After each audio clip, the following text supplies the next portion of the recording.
LPG ব্যবহারে নিরাপত্তা নিশ্চিতে সরকার কাজ করছে। দুর্ঘটনা প্রতিরোধে সচেতনতা বৃদ্ধির ওপর গুরুত্ব দেওয়া হচ্ছে বলে জানিয়েছেন বিইআরসি চেয়ারম্যান জালাল আহমেদ। সকালে এলপিজি খাতে নিরাপত্তা নিশ্চিত বিষয়ক আয়োজিত এক আলোচনায় এসব কথা বলেন energy regulatory commission বিইআরসির chairman.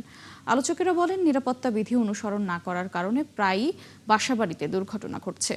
Autogas স্টেশনের লাইসেন্স সহজ করার দাবিও উঠে আসে আলোচনায়। বিইআরসি চেয়ারম্যান বলেন, এলপিজি সংক্রান্ত নিরাপত্তা নিশ্চিতে সব পক্ষকেই একসাথে কাজ করতে হবে।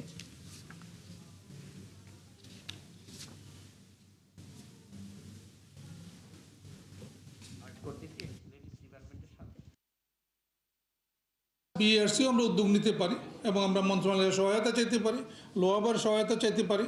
ফলে আমাদের সিলেক্টিভ গ্রুপ যদি আমরা শুরু করি, লাইক ট্রেনিং অফ ট্রেনার্স, যারা ভবিষ্যতে প্রশিক্ষণ দিবে, আমরা যদি তাদের প্রশিক্ষণ দিতে শুরু করি, so that can be trickle down. এটা নিজের লেভেলে তখন প্রশিক্ষণ এটা আগাতে থাকবে।